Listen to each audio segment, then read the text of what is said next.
Hello students. So this is our next part of lesson properties of natural resources. Can you see a picture on the screen? This is picture of scientist Daniel Bernoulli.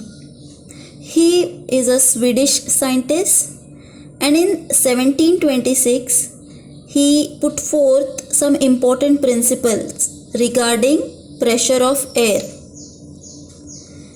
If pressure of air and velocity, they are related to one another.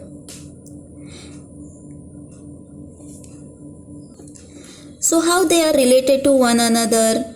The pressure of air decreases when its velocity increases, and pressure of air increases when its velocity decreases.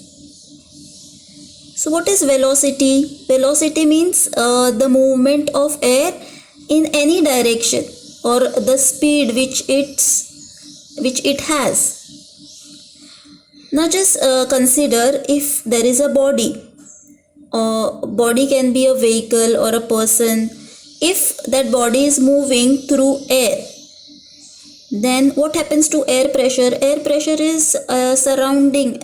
We learned in last video that atmospheric pressure is acting on all the direction, or it is present everywhere. So if a body is moving through air, the air pressure decreases. How it decreases? It decreases in perpendicular direction to the motion. Okay, and then the air in the surrounding flows rapidly. So how it flows? It flows from higher pressure to lower pressure. So this was principle presented by this Swedish scientist Daniel Bernoulli. Some are experiments which we are going to discuss regarding effect of air pressure. Now we will conduct one experiment in which we'll take a glass full of water and I will place or insert a straw. Okay. Now the water does not comes out of the straw because the water level is little lower. We are going to study effect of air pressure. To study effect of air pressure, atmospheric pressure is outside or everywhere in this direction. Okay. And there is pressure of water which is creating in downward direction.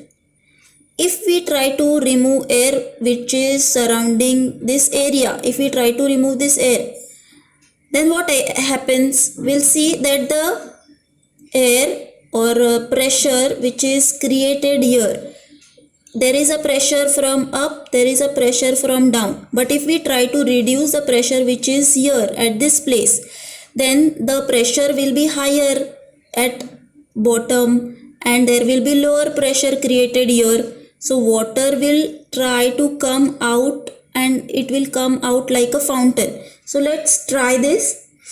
I will try to reduce the air pressure by blowing air.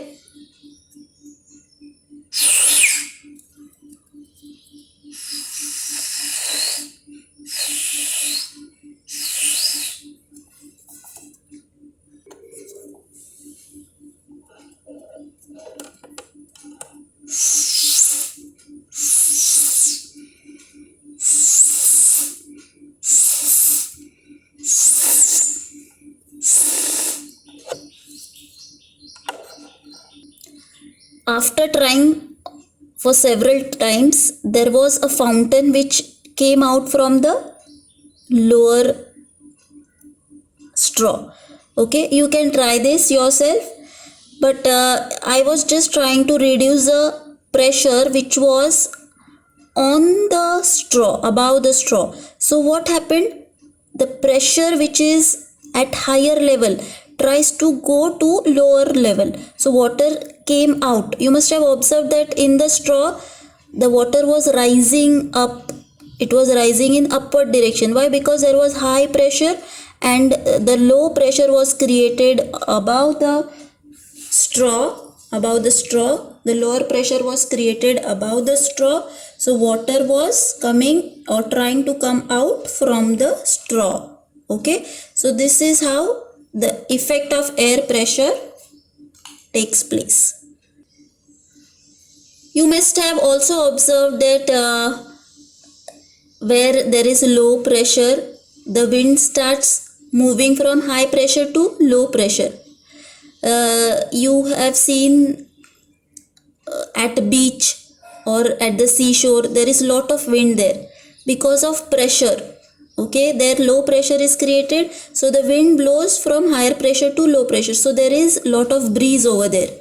Okay, so there are some geographical areas where you will learn more about wind. So far we have learned three properties of air. First is air has mass and weight. Second is atmospheric pressure is same in all the direction. Third is air starts flowing from place of higher pressure to the place of lower pressure. Next property is there is water vapor in air. So to study, we will begin with the experiment. I have taken a steel glass. I will add little water and little ice cubes.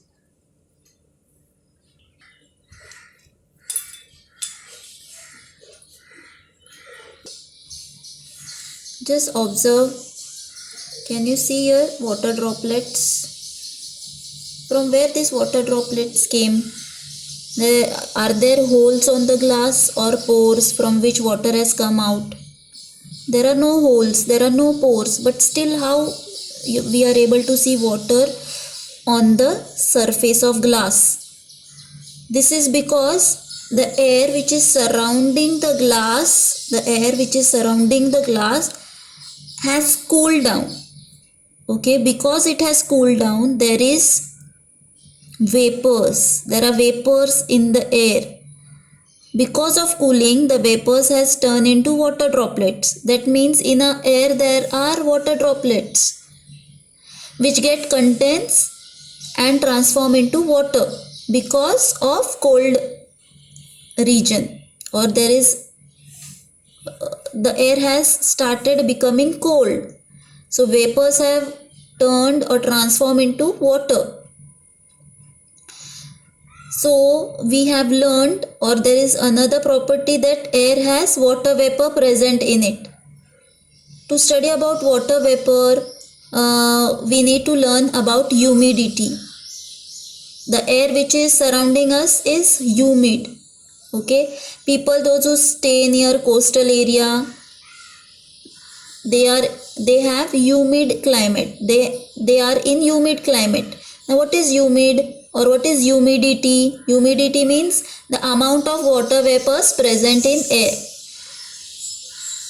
You will observe that during daytime or at afternoon time, we feel that air is so much dry. Why? Because water vapors are present, but the capacity of air to hold the moisture also increases because there is high temperature.